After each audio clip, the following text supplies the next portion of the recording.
Hey there, everyone. It's Jeremy Thiel from Driver Check. We have another special guest on today's show, Jonathan Creaghan. Now, Jonathan's an author and a leadership coach for senior executive teams. What he does is he gets them to think differently. He observes patterns to identify roadblocks, efficiencies, and possibilities. So Jonathan has over 30 years experience studying and benchmarking leadership traits and company behaviors.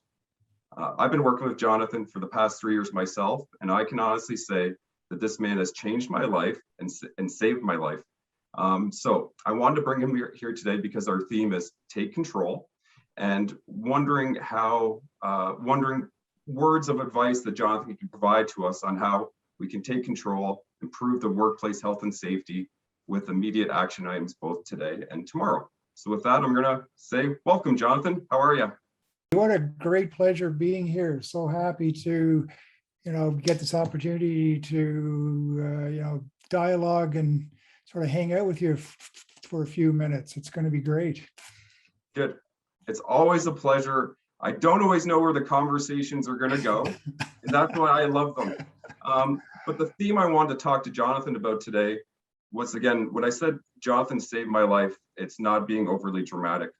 And during my own personal coaching sessions with Jonathan, he inspired me to live my best life every single day. And at first, it seemed like hocus pocus, that's just kind of something that you might say to your friends on a weekend after too many beers.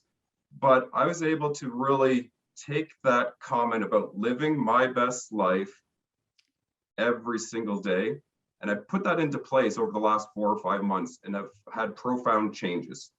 So Jonathan, thank you, first off, for helping me with that. But do you want to provide a little bit of context about what living your best life every day even looks like?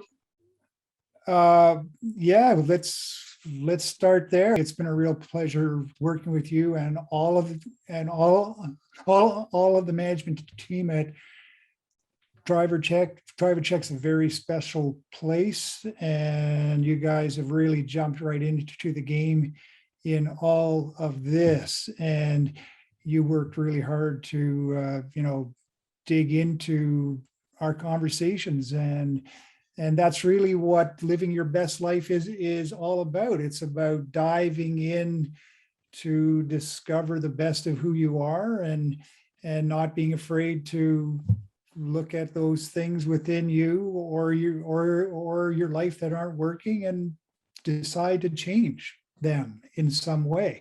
Some of the changes will be very tiny and very small and very incremental, and they can add up to be, pretty significant. Some might be really, quite transformative. Either way, it's fine. And you guys at Driver Check, you reflect that. So what does it mean to live your best life, right? It means bringing the best of who you are out every day and creating things around you to help elevate that.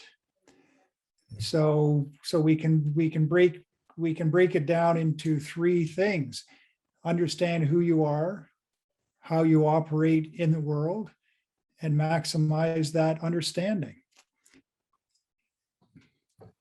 So what I love about that, Jonathan, it's the reason why I was inspired to live my best life is because I suffer, and I've mentioned this to people who have attended the Fitness for Duty summits before in the past, but from stress, anxiety, a lot of things that's becoming very commonplace as the result of a pandemic. And I love what I do at work.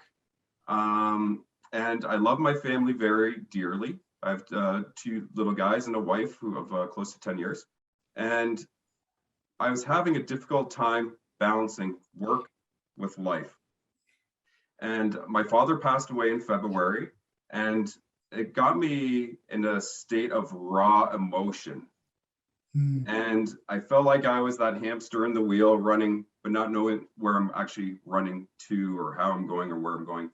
So that's what inspired me to make changes in my life because I was sick and tired of feeling sick and tired. Right. And during our trainings, again, I'm a big believer in that a little can go a long way. So you talk about profound changes. Doesn't have to be dramatic that, Jeremy No. shaves his head and gets a full, No. sleeve of these tattoos or something to that degree. But it's No. really looking within as to where you're at both mentally and physically and where you want to go. And this is where, Jonathan, with some of your books, and I go back to your book Beyond, I read the first page of Beyond and it blew my mind. And can we take a pause here for you to talk about Beyond and what inspired you to do that, and maybe share some learnings that I know I found very insightful from when we chatted? Yeah, Beyond is it was really just a word game I was playing with myself. I was thinking about words that we take for granted, like, you brought up balance, right? Since the early 90s, almost, work-life balance has been a mantra, right? But since COVID, a lot of us now work out of the house. And so work-life balance takes on a totally different meaning. And so I was thinking, so what's beyond the word balance? If we were to come up with a more productive language that would be more helpful to people, because finding work-life balance, if you can't find it, we feel guilty. We feel bad, right? And life doesn't have to be about guilt and feeling bad. And so sometimes when you change the language to something that's more realistic, more actually truthful, all of those things disappear, because you're not trying to fit yourself into a box that's impossible to fit into. And living your best life is not about fitting yourself into a box that you're trying to fit yourself into. That just brings about suffering. It brings about guilt and anger and frustration and all of those things. Rather, we need to move beyond the box. We need to beyond, feeling beyond that limitation that we place on ourselves. So I was thinking, so what's beyond balance? If work-life balance is really difficult to find, what would be a better word? And so I'm thinking beyond balance is wholeness. That to live your best life, you need to take a look at your entire life as one block and not try to split it up into work and life. Rather, there's just your life and how you express yourself every day. That's living your best life.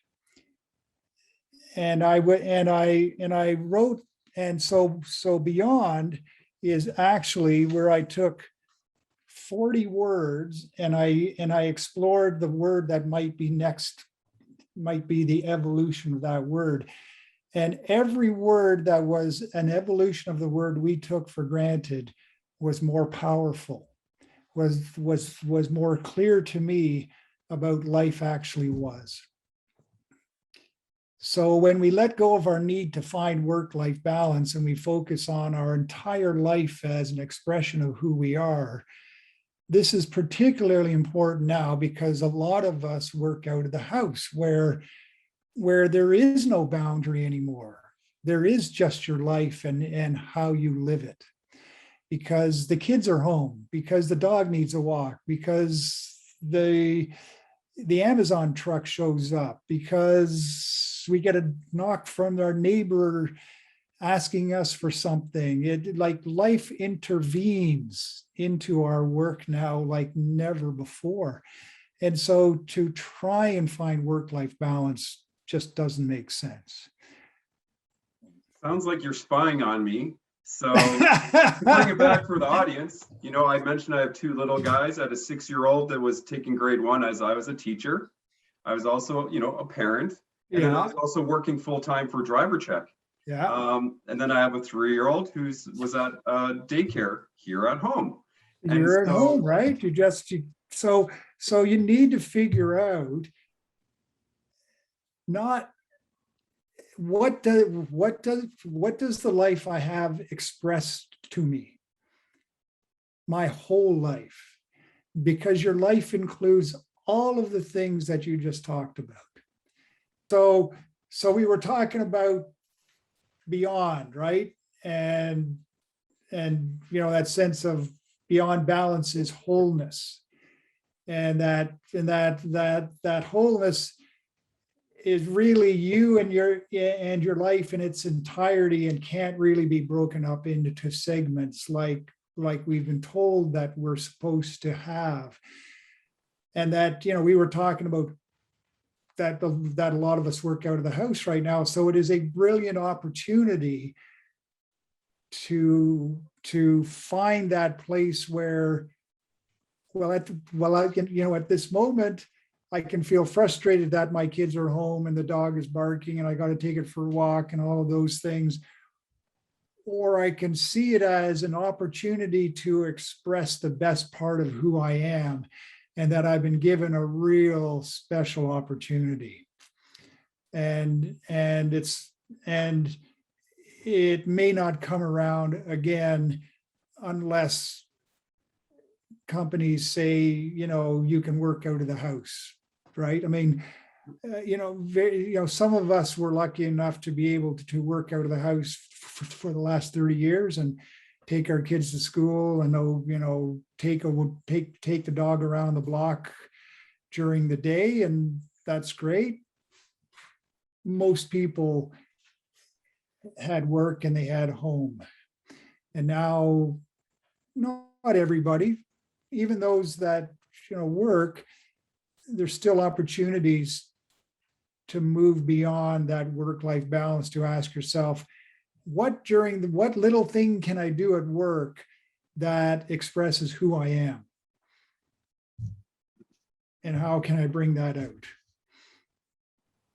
Yeah, because when we first started having this conversation again months ago, we were talking about that work-life balance, and you said, it's not the scales of justice. It is that one right, wholesome, when we talk about wholeness, item that if I need to put my attention on to work, or if I need to take the dog for a walk or to answer that door, I'm going with the flow of my own energy. I'm not stressing about my child's now stuck in front of the iPad for an extra 15 minutes because I'm doing a very important interview with Jonathan Creaghan, or vice versa.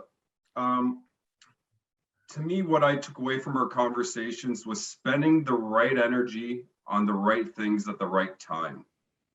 And a lot of us have been going through this together during the pandemic. And so when we talk about living your best life, some of the things that I was trying to accomplish, you were like, that's impossible. And it really took a moment for me to digest the comment that what I was trying to obtain in my mind based on that work-life balance was impossible. And this is where, when I read the book Beyond, and again, you had your 40 words associated with what's beyond, right, each one I could find relevant to myself some way or another. right. What I found sort of interesting about what you talked about was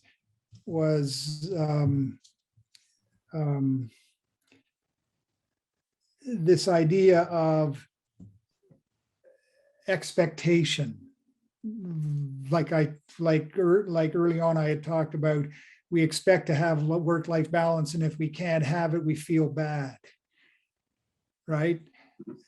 During the day, we have expectations based on a list. And if we don't get through that list, we feel bad. But maybe the list is too damn long. Maybe the list is unrealistic, because we've often put, well, I'll just add this just in case. Just in case I have the time, I'll just add these two things. And then we forget that they were just in case tasks, and they become objective tasks instead of just in case tasks. And so when we don't get them done, we feel bad. Oh, look, I didn't get that done. Oh man, and we blame ourselves, we blame others, we blame the world. Instead of recognizing that maybe, just maybe, given the fact that I'm at home, given the fact that I'm expressing my life right now, it was never going to happen in the first place. And I should cut down on the list of things that I think I can do because it's unrealistic. It's not going to happen. It can't be part of my life right now. I don't have the capacity for it. I have the capacity to do these 5 things. I don't have, and even though I'd love to be able to do those 3 things because they would make me feel even better, it ain't going to happen. This is what I love is the comment, and we've talked about this for a few months now, but capability versus capacity. And every human only has so much to give. So much to give. And it can't be a knock on that individual's capability to do something. And when I talked about spending the right amount of energy on the right things at the right time, it was based off of this conversation. Right. And the capability to do certain things, I was getting caught in the weeds like you talked about. My to-do list wasn't a realistic to-do list for today. But then when I reflected on that to-do list for today, how much of those items didn't necessarily had to have been done today?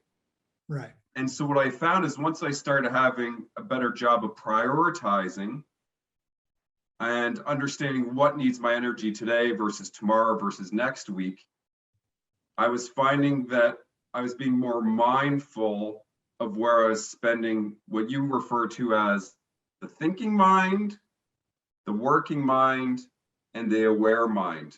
And these might be new concepts for people, but I felt like it was a nice segue into that. Can you share with the group what you've told me all these years? Yeah, so I'm going to tie in serving the need of the moment or doing the right task at the right time with the right level of intensity to how we think and how we observe the world and how we perceive the world and how that affects us, right? So if you think of the mind as being a sphere, and then it's just a metaphor, with the outer sphere being all the chatter and all the self-doubt and all the guilt we feel and all of the oh, I should do this now, oh, I haven't got that done, I feel bad, or the worrying about the future and regurgitating the past, that we could call the thinking mind. It's the chatter. It's the ongoing chatter that just never stops because there's always something to worry about. So the thinking mind thinks that worry equals caring. But if you think about your life for a moment, when did you ever solve anything by worrying about it? You solved it by taking control. I love the 2 words behind you. Take control, right? But maybe there's some things you can take control of now and maybe they're not. And so that's where the working mind, which is pure action, that your decision-making mind, your strategic reason mind, your intelligence and all the things you bring that you do your job for. So if you fill out forms in your job, it's you filling out the forms. It's you filling out the forms, but the thinking mind goes, oh, did I spell the word Michael right? It worries about how you're filling out the form. The working mind just fills out the form. Below that, in the center of the sphere, is what we call your aware mind. It's your intuition, it's your gut, it's your awareness of what's going on and all the information that comes in. So when we're not living our best life, we're letting the thinking mind run the show. When we're living our best life, you're combining the best of who you are with your working mind, which is reason and action and sort of that clear-headedness, with your intuition. And the thinking mind, that outer circle, is quiet. So they talk about this in meditation, right? Or they talk about this in self-awareness, become aware of yourself, and mindfulness is all about letting, being present and letting the ego and all the chatter sort of disappear and let your mind be very clear. The serving the need of the moment, or the right action at the right time with the right level of intensity, is you being the best that you can be and knowing exactly what needs to be done at that moment, and letting yourself do it free of all the guilt and the worry and everything associated with that. That takes an enormous amount of energy that's way better off celebrating and enjoying what you're doing at that moment, because that's when you're living your best life. So I love that. I love the breakdown of thinking mind, working mind, aware mind. And when I committed to living my best life every day, I was able to take control of my thinking mind by being aware. Right. So when I relate it to, I'm sure many others here that are listening, but a lot of us know when we're worrying, what's having arguments almost in your head. My wife's gonna be so angry that I didn't take out the garbage, or I sent this project to Jonathan and I know he's not going to do it, send it back to me on time because he always makes mistakes.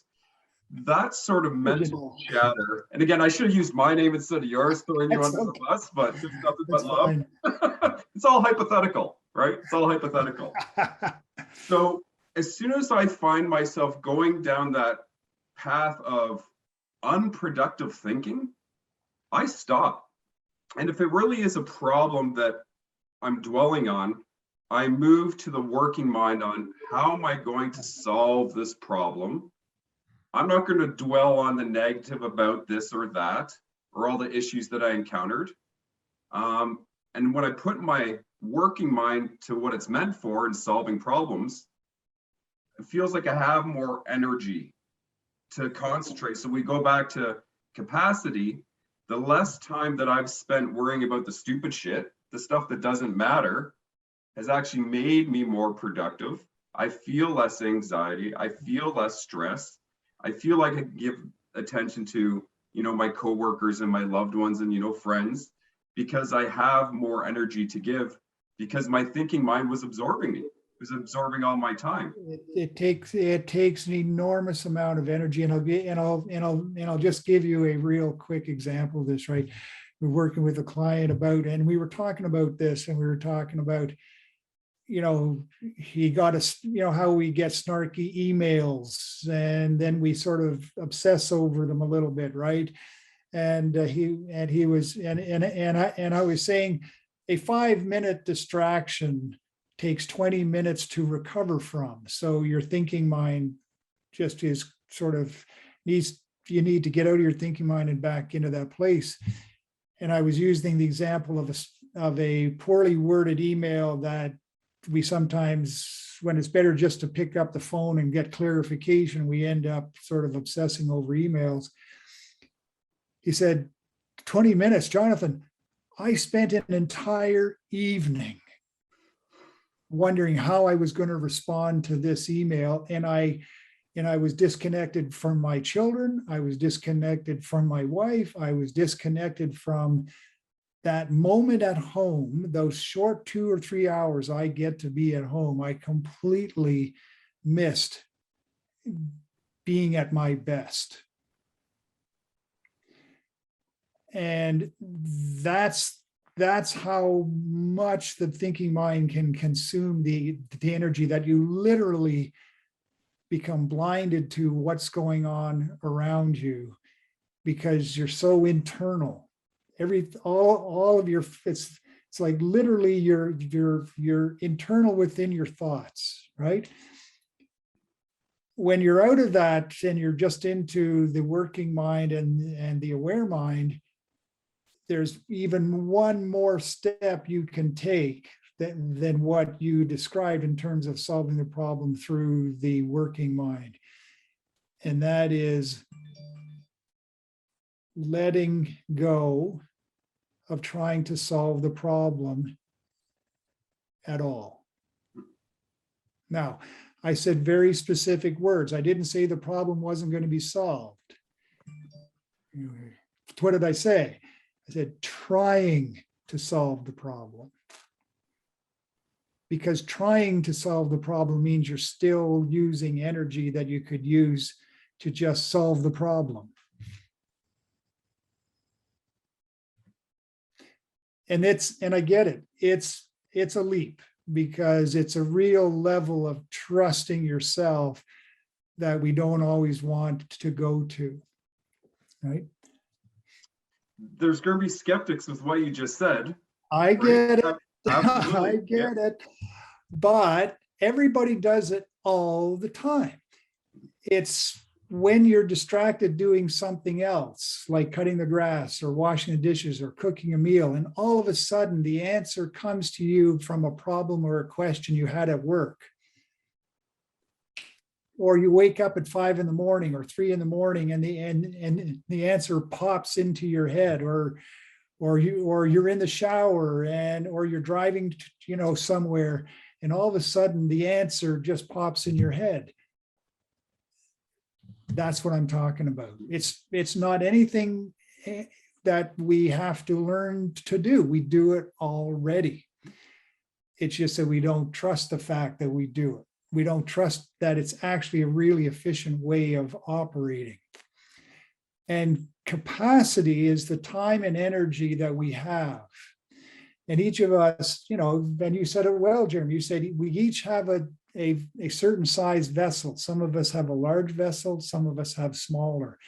And in that vessel, that's the maximum amount of energy we have at any given point. Now, you can improve your energy by eating better, getting sleep, exercising, doing things that you love to do will increase your energy. But you're still just increasing the energy within the established vessel that you are. What gets in the way of that energy is how much stress you have, how much worry you have, what's consuming your thinking that is taking that energy away from living your best life to other things that the thinking mind actually thinks are important. One of the things that you said to me, this is probably 4 or 5 months or so ago, when we were on this very topic in our one-on-one sessions, you said, a thought takes time. A thought takes time, absolutely. And to me, you can go down 2 different paths with this, but what a thought takes time means is if you could minimize the mental chatter, the thinking mind, you're freeing up your energy elsewhere. Instead of worrying about, why is my neighbor cutting his grass at 8 a.m. on a Saturday morning? And then getting into arguments with yourself or your neighbor, thinking about it. It's a great example. Hopefully my neighbor's not listening. But it's a brilliant example, actually. Yeah. So the whole idea is, why waste my precious energy? Because again, we have that limited vessel. Why waste my energy on something that's a conversation in my head that's going nowhere? And if I really want to solve the problem, I could go to my neighbor later on today saying, hey, do you mind, maybe not cutting your grass at 8 a.m. every Saturday morning? So I've already solved the problem. Therefore, I'm not going to think about it anymore. So not spending the time on that. I'm not even taking the time. When we say a thought takes time, if I'm aware that I'm going down that path, I've now limited that wasted energy. Correct. And that time. And then on the flip side of that, when you talk about not forcing the answer to a problem, a thought takes time. So some people, it takes longer to come to them. Yeah. And like you said, a lot of the best ideas are when you're on that walk or cutting the grass or in the shower, but not forcing it. And what I tie this into, Jonathan, you mentioned the word trust a lot.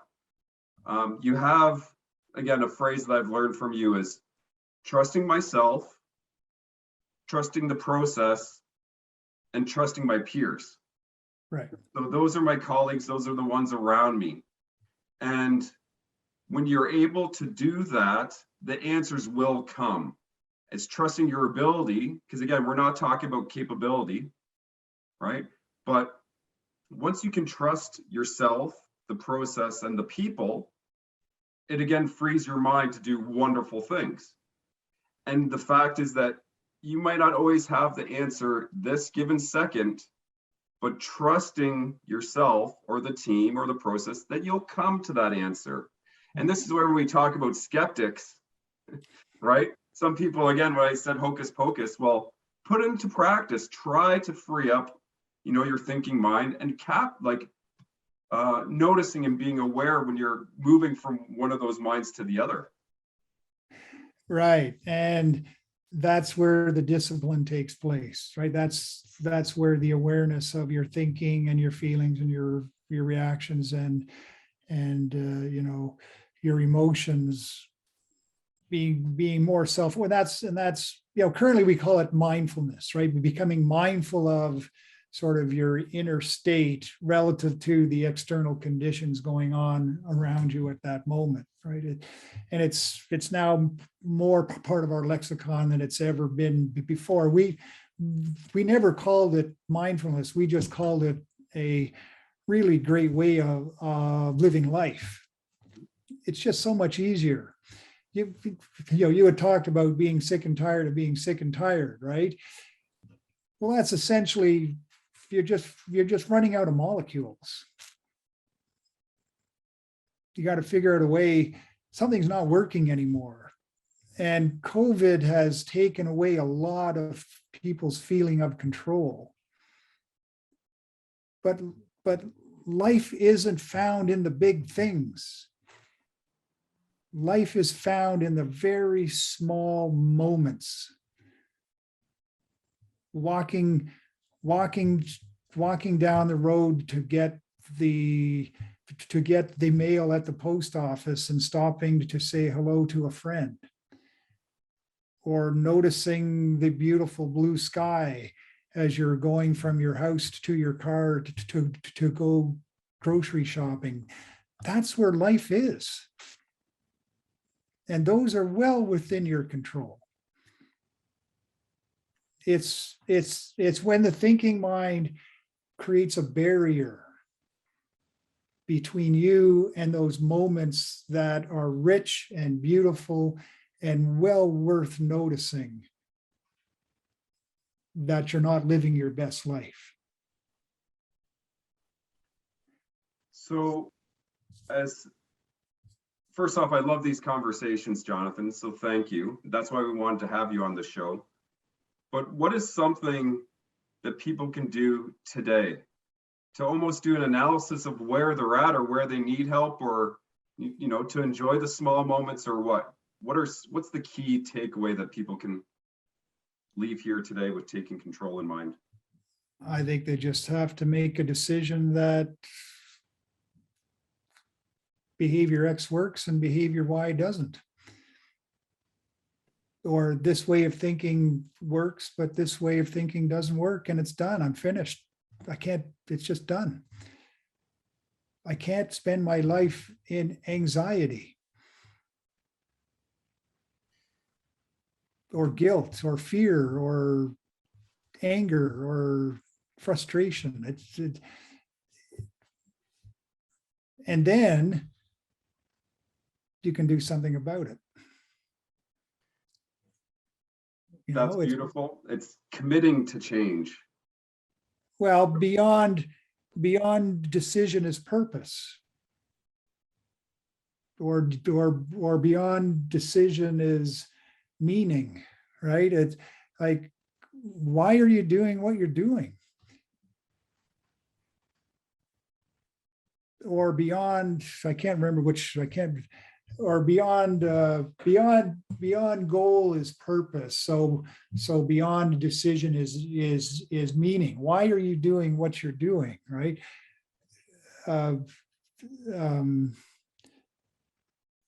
Sort of going back to that basic, that sort of, that basic part of if I'm going to live my best life, I have to know why I'm doing that, and then reconnect, because we get so caught up in the day to day that we actually forget some of the life decisions that, why we made life decisions we made, right?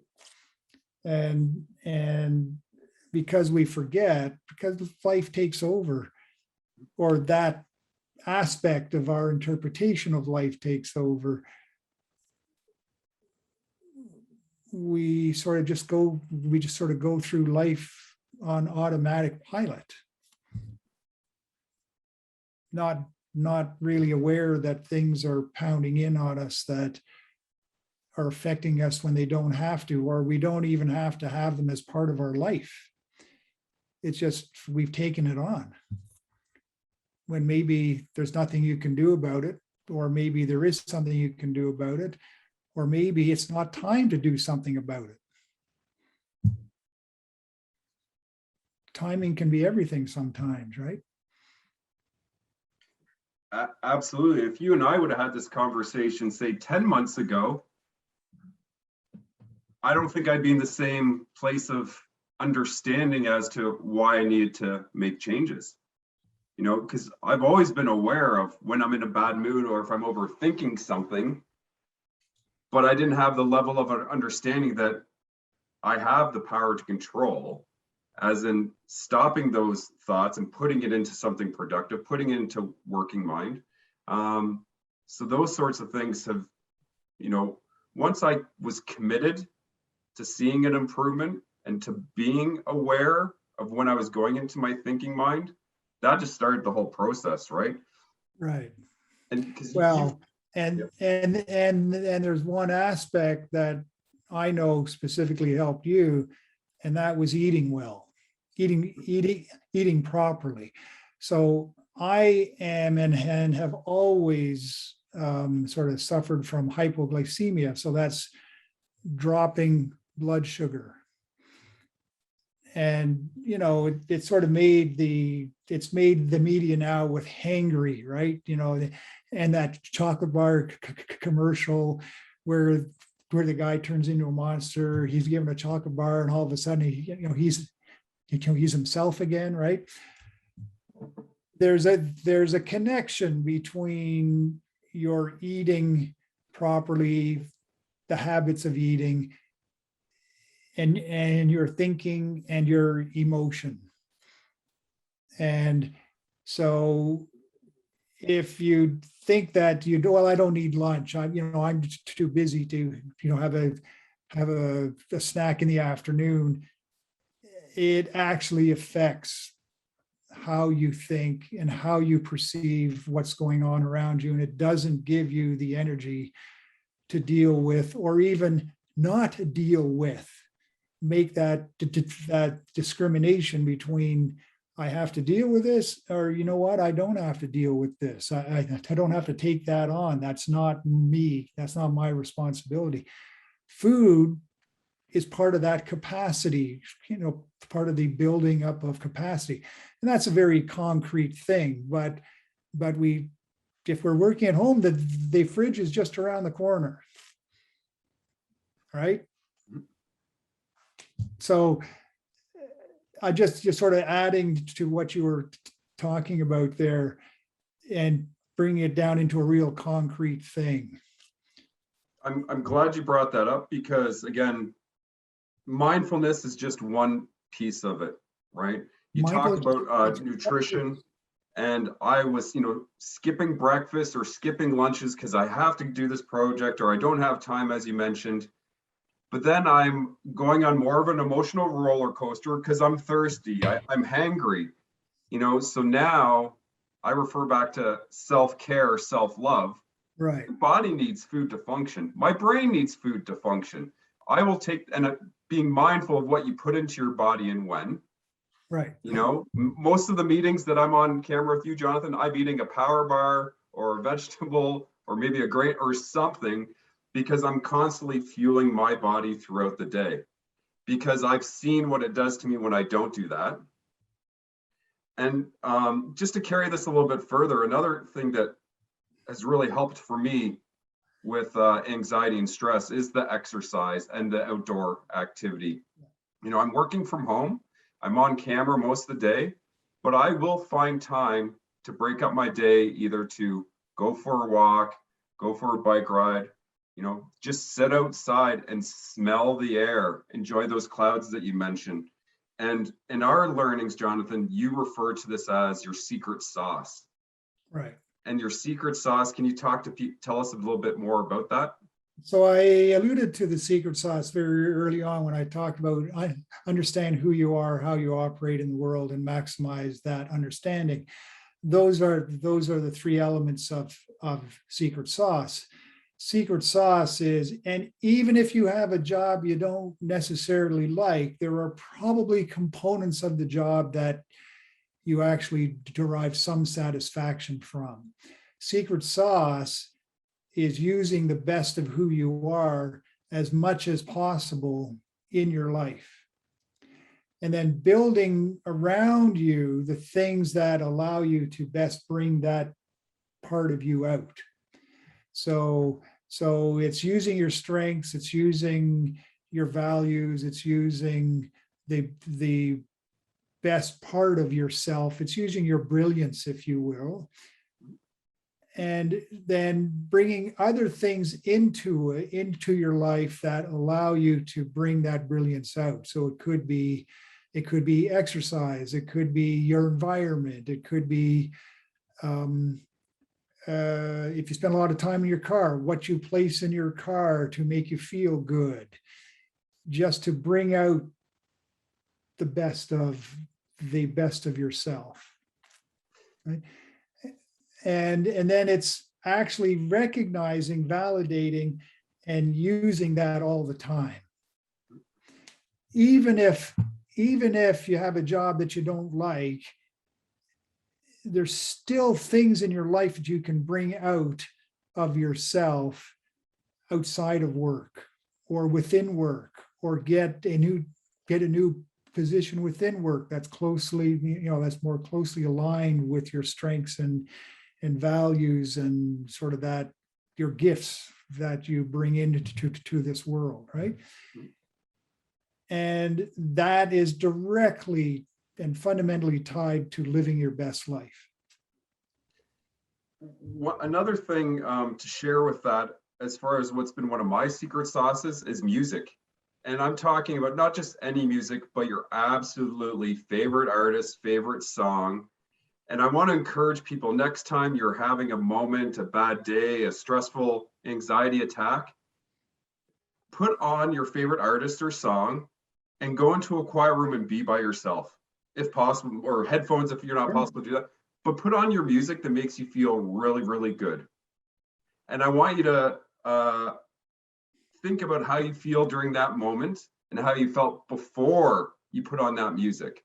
And so I feel like it helps to ground me, because it puts me into a very clear thinking space, the same way that we talked about exercise could, or for someone who enjoys a good book or who does meditation or yoga. Right. Or cycles or walks or gardens or cooks or knits or like there's millions of possibilities that you can bring into your life to enhance it, to bring out the best of who you are. This is going on to the fitness for duty. Are you mentally fit? Are you physically fit for duty? Duty is about responsibility. It's about fulfilling a responsibility. If your headspace isn't right, you're not fit for duty. And I don't want to go to the extreme with that, but even not being present at that moment in time means your head's somewhere else. And you can't possibly live your best life. And what's the key part about this is when we talk about fitness for duty, usually we're talking about your ability to do a safety sensitive job within a workplace safely. Right. But in the context about what we're discussing today, am I fit as a father? Am I fit as a parent? You know, am I fit as a good neighbor, as a contributing member of society? Do you know what I mean? And if I'm constantly hangry or Mr. Grumpster because of all these variety of reasons, you're not fit to play. And that's where And we're not talking about capability as in fit to be a father. We are talking about at that moment, you're not bringing the best of who you are to the table, right? Or fit to be a neighbor. Well, I'm just not neighborly. That's not what we're talking about, right? We're talking about when you're with that neighbor, are you neighborly? Right? So just keeping that difference sort of in mind, right?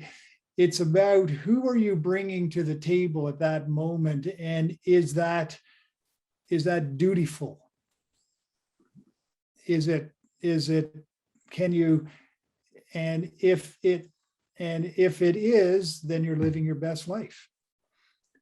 And if you're aware that you're not, then you have a decision to make. You can stay in that place, that's fine, or you can decide to change it. So I know we're running out of time here a little bit, and I just wanted to, if I could, Jeremy, share with you one small reading from the Beyond book. Absolutely, please do. Called Beyond Happiness is Peace. So I was thinking about, what's beyond happiness? And I thought, well, it's not joy. That would be the natural sort of, joy is beyond happiness. But joy, in fact, beyond fulfillment is joy. That sense of I'm fulfilled is joy. So beyond happiness is peace. So I'd like to actually read it out. So I look beyond happiness and I find peace. Ah, peace. Just the word itself is powerful enough to generate a feeling of well-being when you are ready. Peace has depth and meaning. Peace has a quality that transcends external life situation and delves deep into life itself. It is incredibly powerful and contains within it a feeling of total love for self and others, and a belief in a loving world. How could it be otherwise? Peace is that state where you know you'll be fine, not because someone did something for you, or you did something for someone else, or life is going well at the moment. Those all help to define happiness.